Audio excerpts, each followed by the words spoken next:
1 Chapter 1. The boy WHO lived. Mr. and Mrs. Dursley, of number 4, Privet Drive, were proud to say that they were perfectly normal. Thank you very much. They were the last people you'd expect to be involved in anything strange or mysterious, because they just didn't hold with such nonsense. Mr. Dursley was the director of a firm called Grunnings, which made drills. He was a big, beefy man with hardly any neck, although he did have a very large mustache. Mrs. Dursley was thin and blonde and had nearly twice the usual amount of neck, which came in very useful as she spent so much of her time craning over garden fences, spying on the neighbors. The Dursleys had a small son called Dudley, and in their opinion there was no finer boy anywhere. The Dursleys had everything they wanted, but they also had a secret, and their greatest fear was that somebody would discover it. They didn't think they could bear it if anyone found out about the Potters. Mrs. Potter was Mrs. Dursley's sister, but they hadn't met for several years. In fact, Mrs. Dursley pretended she didn't have a sister because her sister and her good-for-nothing husband were as undersleyish as it was possible to be. The Dursleys shuddered to think what the neighbors would say if the Potters arrived in the street. The Dursleys knew that the Potters had a small son, too, but they had never even seen him. This boy was another good reason for keeping the Potters away. They didn't want Dudley mixing with a child like that. When Mr. and Mrs. Dursley woke up on the dull, gray Tuesday our story starts, there was nothing about the cloudy sky outside to suggest that strange and mysterious things would soon be happening all over the country. Mr. Dursley hummed as he picked out his most boring tie for work, and Mrs. Dursley gossiped away happily as she wrestled a screaming Dudley into his high chair. None of them noticed a large, tawny owl flutter past the window. At 8:30, Mr. Dursley picked up his briefcase, pecked Mrs. Dursley on the cheek, and tried to kiss Dudley goodbye, but missed, because Dudley was now having a tantrum and throwing his cereal at the walls. Little tyke, chortled Mr. Dursley as he left the house. He got into his car and backed out of number 4's drive. It was on the corner of the street that he noticed the first sign of something peculiar, a cat reading a map. For a second, Mr. Dursley didn't realize what he had seen. Then he jerked his head around to look again. There was a tabby cat standing on the corner of Privet Drive, but there wasn't a map in sight. What could he have been thinking of? It must have been a trick of the light. Mr. Dursley blinked and stared at the cat. It stared back as Mr. Dursley drove around the corner and up the road. He watched the cat in his mirror. It was now reading the sign that said Privet Drive. No, looking at the sign.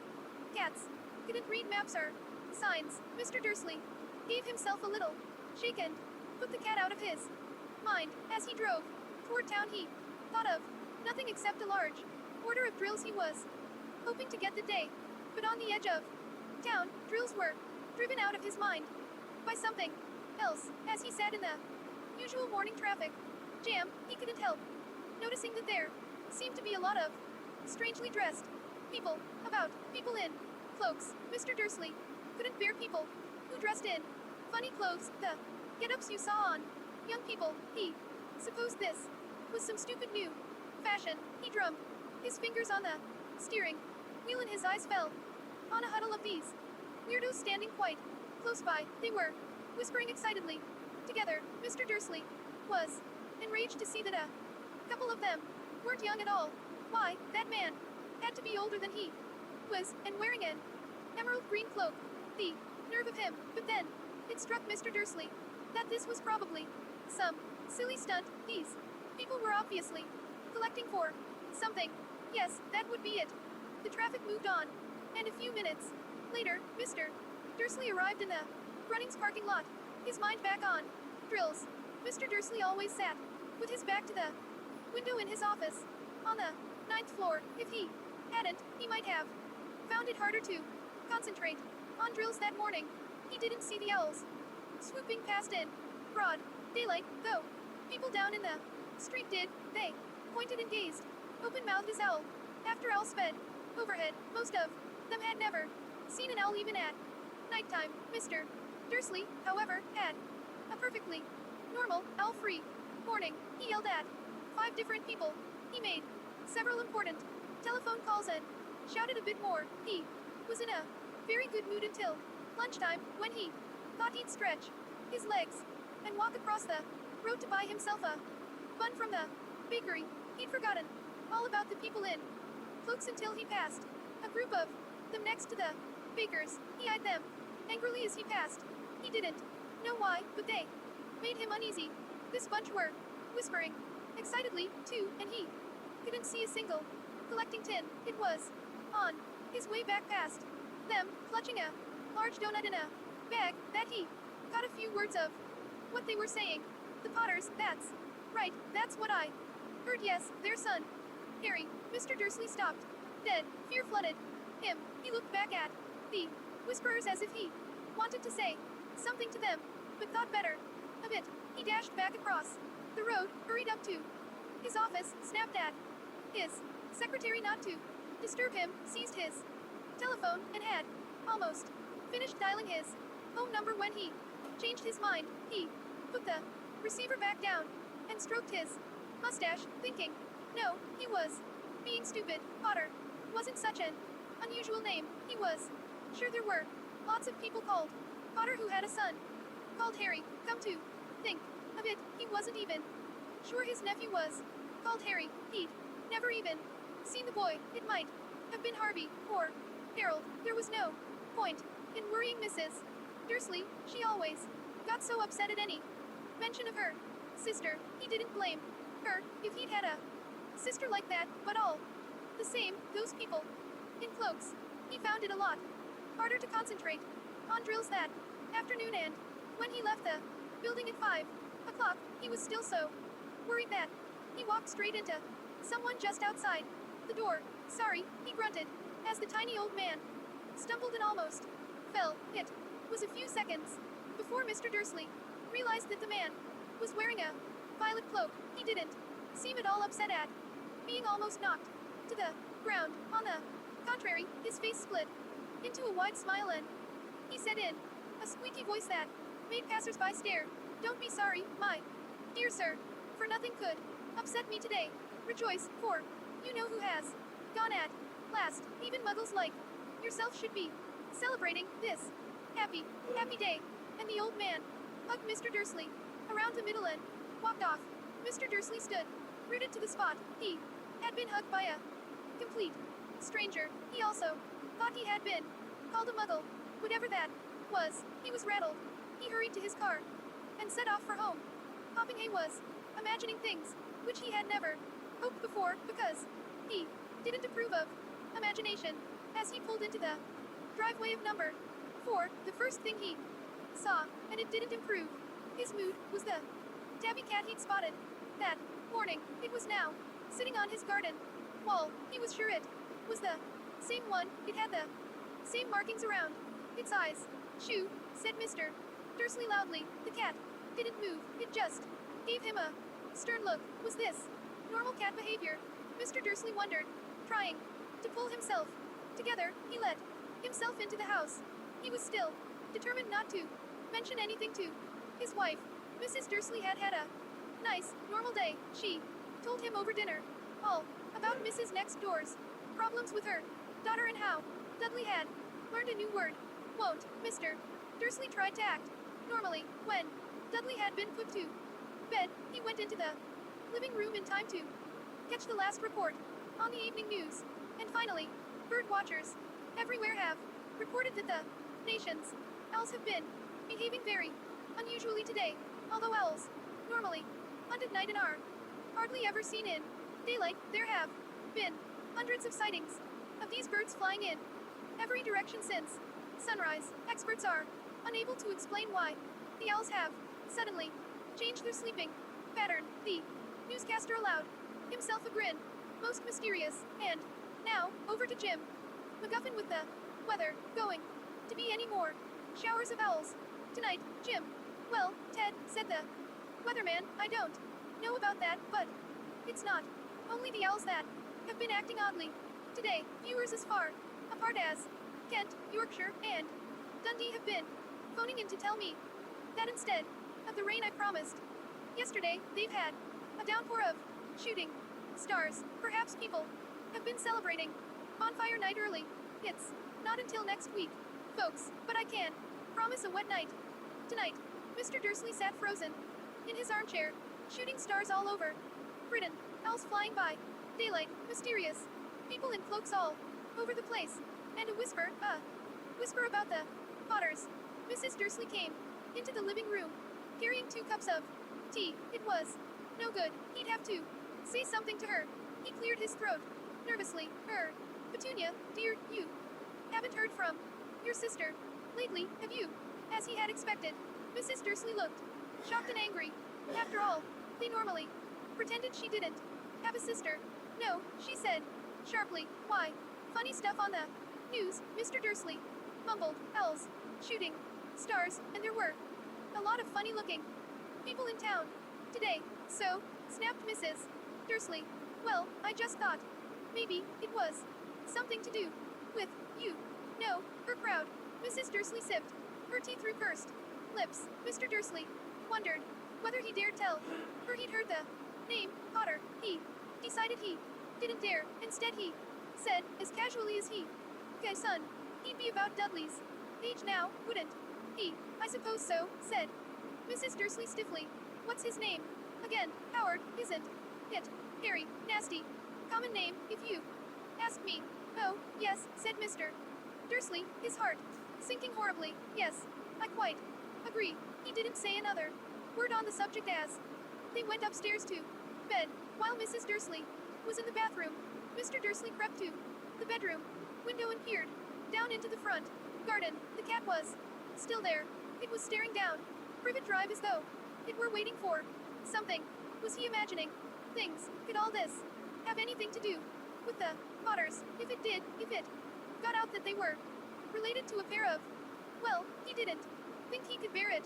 The Dursleys got into bed. Mrs. Dursley fell asleep quickly, but Mr. Dursley lay awake, turning it all over in his mind. His last comforting thought before he fell asleep was that even if the Potters were involved, there was no reason for them to come near him, and Mrs. Dursley, the Potters, knew very well what he and Petunia thought about them and their kind. He couldn't see how he and Petunia could get mixed up in anything that might be going on. He yawned and turned over. It couldn't affect them. How very wrong he was. Mr. Dursley might have been drifting into an uneasy sleep, but the cat on the wall outside was showing no sign of sleepiness. It was sitting as still as a statue, its eyes fixed unblinkingly on the far corner of Privet Drive. It didn't so much as quiver when a car door slammed on the next street, nor when 2 owls swooped overhead. In fact, it was nearly midnight before the cat moved at all. A man appeared on the corner the cat had been watching. Appeared so suddenly and silently, you'd have thought he'd just popped out of the ground. The cat's tail twitched and its eyes narrowed. Nothing like this man had ever been seen on Privet Drive. He was tall, thin, and very old, judging by the silver of his hair and beard, which were both long enough to tuck into his belt. He was wearing long robes, a purple cloak that swept the ground, and high-heeled, buckled boots. His blue eyes were light, bright, and sparkling behind half-moon spectacles, and his nose was very long and crooked, as though it had been broken at least twice. This man's name was Albus Dumbledore.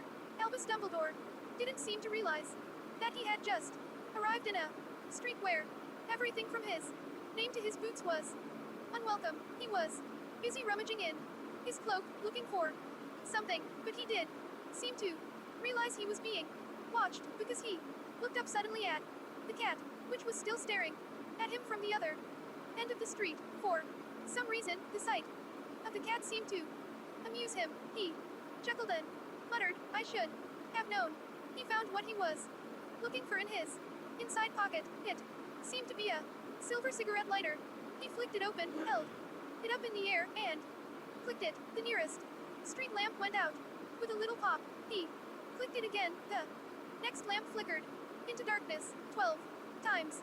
He clicked the put outer until the Only lights left on the whole street were two tiny pinpricks in the distance, which were the eyes of the cat, watching him. If anyone looked out of their window now, even beady-eyed Mrs. Dursley, they wouldn't be able to see anything that was happening. Down on the pavement, Dumbledore slipped the put outer back inside his cloak and set off down the street toward number 4, where he sat down in the wall next to the cat. He didn't look at it, but after a moment he spoke to it. Fancy seeing you here, Professor McGonagall. He turned to smile at the tabby, but it had gone. Instead he was smiling at a rather severe-looking woman who was wearing square glasses exactly the shape of the markings the cat had around its eyes. She, too, was wearing a cloak, an emerald one. Her black hair was drawn into a tight bun. She looked distinctly ruffled. How did you know it was me? She asked. My dear Professor, I've never seen a cat sit so stiffly. You'd be stiff if you'd been sitting on a brick wall all day, said Professor McGonagall. All day, when you could have been celebrating. I must have passed a dozen feasts and parties on my way here. Professor McGonagall sniffed angrily. Oh yes, everyone's celebrating, all right, she said impatiently. You'd think they'd be a bit more careful, but no, even the muggles have noticed something's going on. It was on their news. She jerked her head back at the Dursleys' dark living room window. I heard it. Flocks of owls shooting stars. Well, they're not completely stupid. They were bound to notice something shooting stars down in Kent. I'll bet that was Daedalus. Diggle, he never had much sense. You can't blame them, said Dumbledore gently.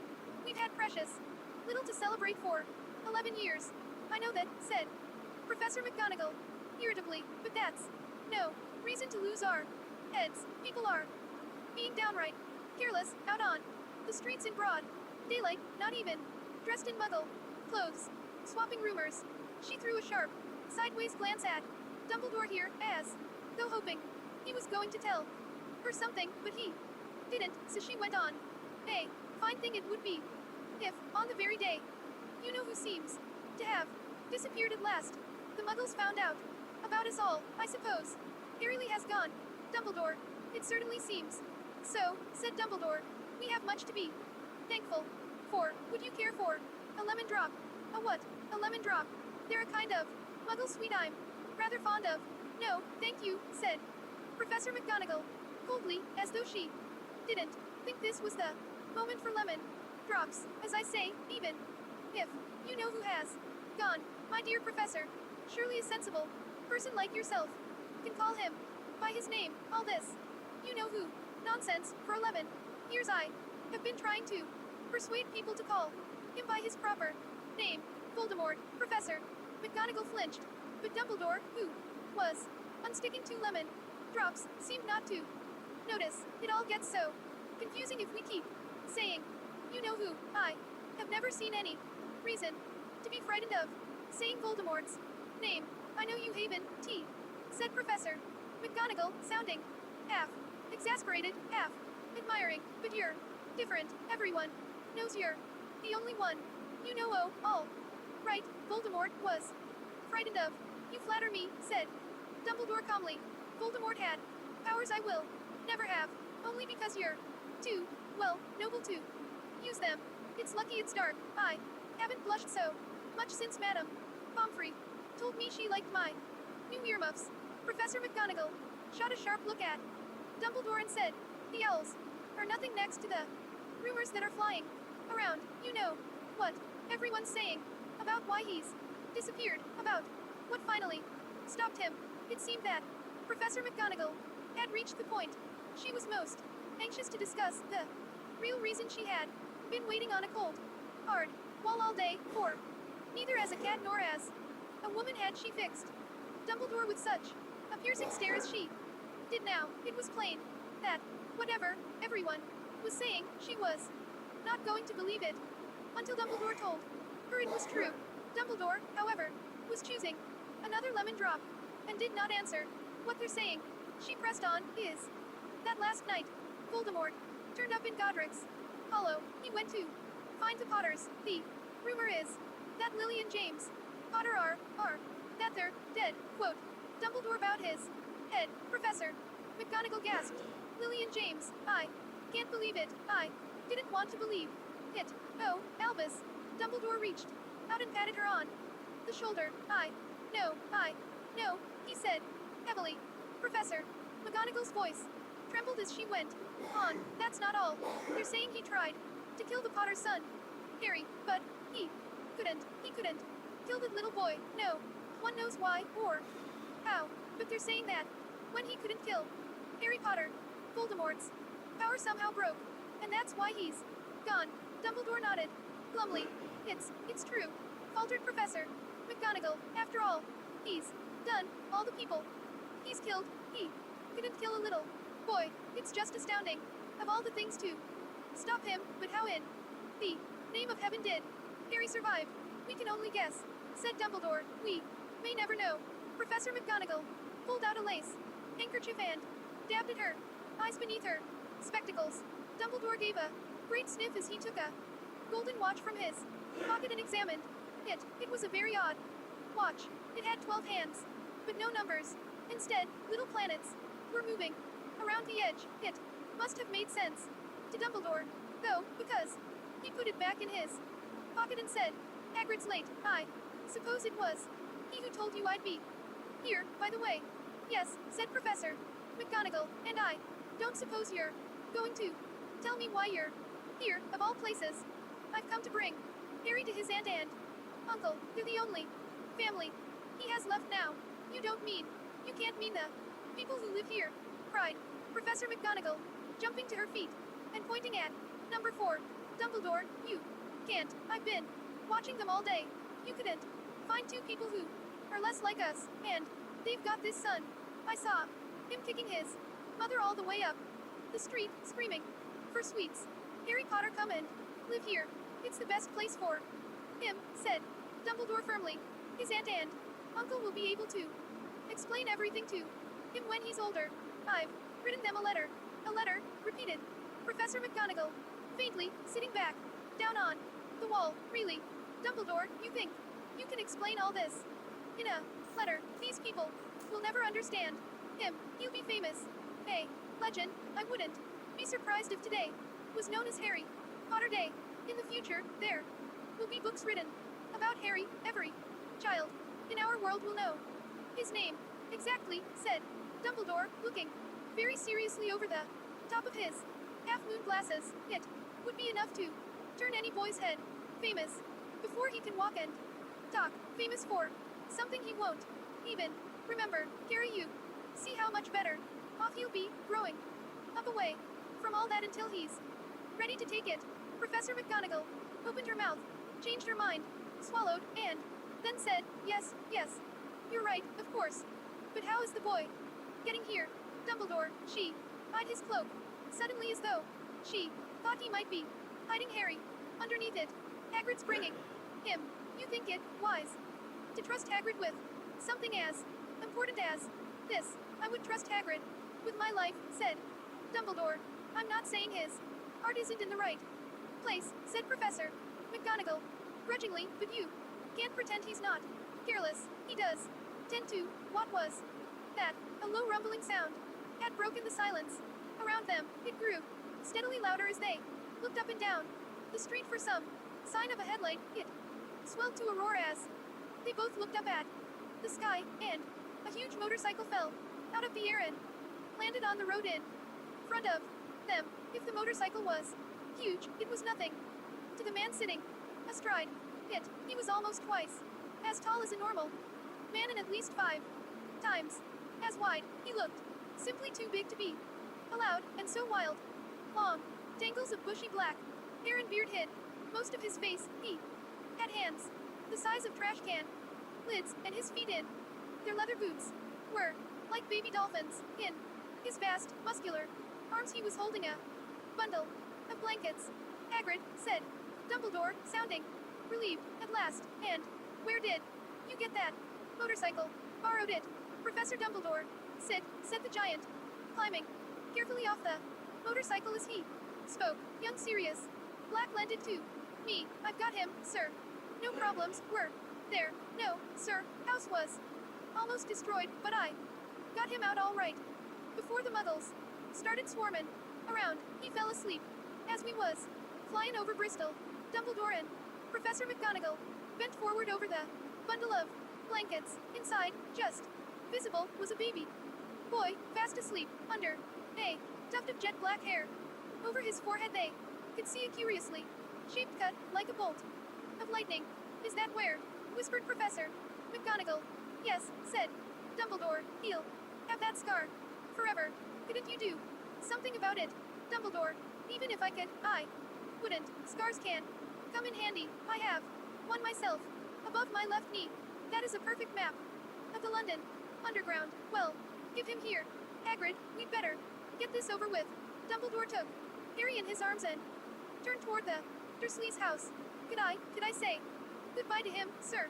Asked Hagrid. He bent his great, shaggy head over Harry and gave him what must have been a very scratchy, whiskery kiss. Then, suddenly, Hagrid let out a howl, like a wounded dog. Shish, hissed Professor McGonagall. You'll wake the muggles. SS sorry, sobbed Hagrid, taking out a large, spotted handkerchief and burying his face in it. But ICC can't stand it. Lillian, James, dead, and poor little Harry off to live with muggles. Yes, it's all very sad, but get a grip on yourself, Hagrid, or you'll be found.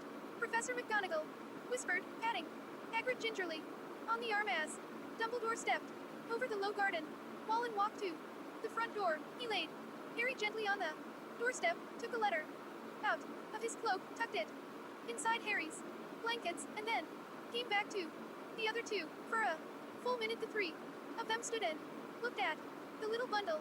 Hagrid's shoulders shook. Professor McGonagall blinked furiously, and the twinkling light that usually shone from Dumbledore's eyes seemed to have gone out. Well, said Dumbledore finally, that's that. We've no business staying here. We may as well go and join the celebrations. Yeah, said Hagrid in a very muffled voice. I'll be tackin' serious. His bike back. Good night, Professor McGonagall. Professor Dumbledore, sir. Wiping his streaming eyes on his jacket sleeve, Hagrid swung himself onto the motorcycle and kicked the engine into life with a roar. It rose into the air and off into the night. I shall see you soon, I expect, Professor McGonagall, said Dumbledore, nodding to her. Professor McGonagall blew her nose in reply. Dumbledore turned and walked back down the street. On the corner he stopped and took out the silver put-outer.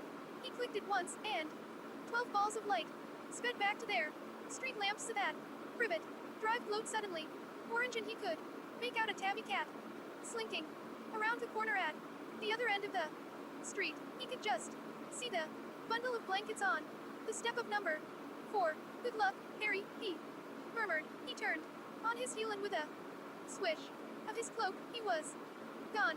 A breeze ruffled the neat hedges of Privet Drive, which lay silent and tidy under the inky sky, the very last place you would expect astonishing things to happen. Harry Potter rolled over inside his blankets without waking up. One small hand closed on the letter beside him, and he slept on, not knowing he was special, not knowing he was famous, not knowing he would be woken in a few hours' time by Mrs.